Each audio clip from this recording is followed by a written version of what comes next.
Hey everyone, welcome back to another Explainer. Today, we are completely stripping away all the digital jargon, those impenetrable walls of code, and all the sci-fi tropes to look at what we're calling the pedagogy of silicon. We hear the term artificial intelligence constantly, right? But how exactly does a machine actually learn? Let's decode it together. So what does artificial intelligence have in common with a stressed student studying for finals? It sounds like the setup to a bad joke, I know. But it's actually the most accurate lens for understanding this entire technology. Because AI learning isn't some magical spark of consciousness inside a server rack somewhere. Fundamentally, it's just a highly sophisticated exercise in pattern recognition, observation, trial, and adjustment. So, for the rest of this, think of me as your teacher today, helping you prep for a final exam on AI mechanics. Okay, let's dive right into this. Section 1, the machine learning textbook. This is where data acts as the primary curriculum. Look, for any student, learning has to begin with the curriculum. You simply cannot pass a class without the right material. If you're up late preparing for a biology test and you accidentally spend all night studying a history book, you're going to fail. It is an absolute guarantee. And the exact same principle applies to machine learning. The importance of high-quality study materials literally cannot be overstated here. An AI is only exactly as capable as the data it consumes. If you feed it the wrong subject or just flawed data in general, it will confidently hand you the wrong answers.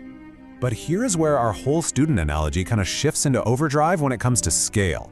A human might grasp a core concept after studying 10, maybe 100, or let's say 1,000 practice problems. An AI? It typically needs to process millions of data points. And why the massive difference? Well, it's because an AI starts with absolutely zero common sense. It literally doesn't know what a circle is until it has processed millions of variations of one. That sheer massive volume of data is what helps the AI eventually identify even the most subtle, hidden patterns. Which brings us to Section 2, spotting the hidden patterns. Let's think of this phase as the practice exam. When a human student sits down to practice, they're actively looking for patterns. They might notice, that when a math problem starts with a certain phrasing, a specific formula usually follows. Well, in the AI world, this observation phase is called the training phase. The AI doesn't read information the way you or I do. It scours the material looking for statistical regularities.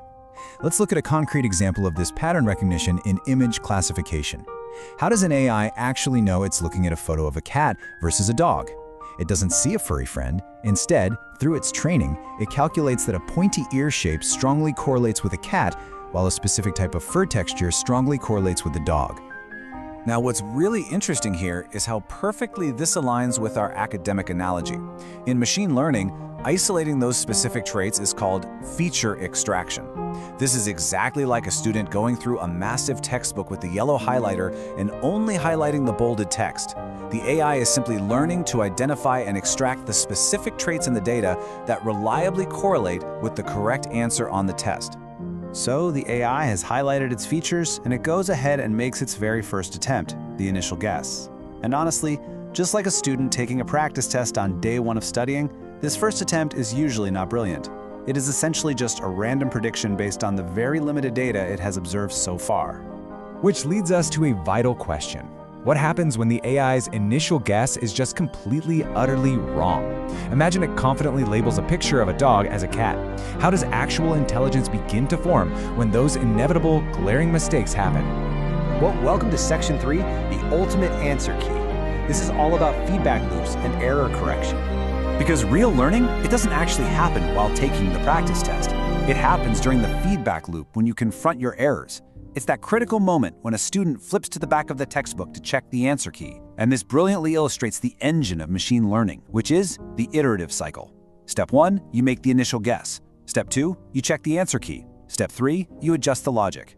A dedicated student doesn't just look at a big red X on their paper and move on. They trace their steps back to figure out exactly where they messed up. Did they add when they should have subtracted? The AI does exactly the same thing.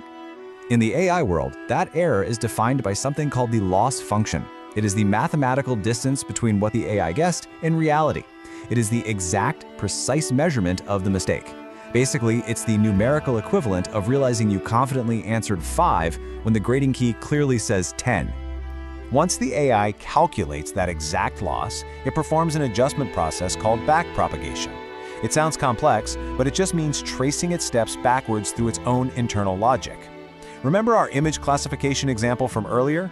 If the AI mistakenly called a dog a cat because it focused way too heavily on fur texture, backpropagation tells the system, hey, lower the weight we give to fur texture and increase the weight we give to ear shape on our next attempt. It is directly using the answer key to go back and fix its own internal logic. And just like that, we've reached the end of the semester. Section 4, passing the final exam. Generalization versus rote memorization. The ultimate goal of all this studying isn't just to get perfectly good at the practice problems, right? The goal is to successfully apply those learned rules to brand new, completely unknown scenarios on exam day. Think about two types of students. You have the one relying on rote memorization, who just memorizes the specific practice answers.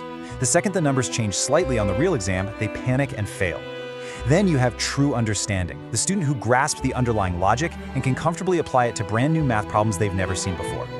So, the crucial point is that rote memorizing student represents what data scientists call overfitting. This happens when an AI knows its training data far too well, but it completely fails to handle real-world variations. If an AI only memorized the exact lighting and angles of the cats in its practice textbook, it will fail miserably when dealing with real news scenarios in a live application. The antidote to overfitting and the ultimate marker of true test readiness is generalization. This means the AI has studied enough diverse patterns to deeply understand the underlying rules. When it is fed a completely unknown input, a piece of data it has absolutely never seen before, it correctly identifies it. And that's when you know an AI is truly ready to graduate and be deployed into our everyday tools and apps.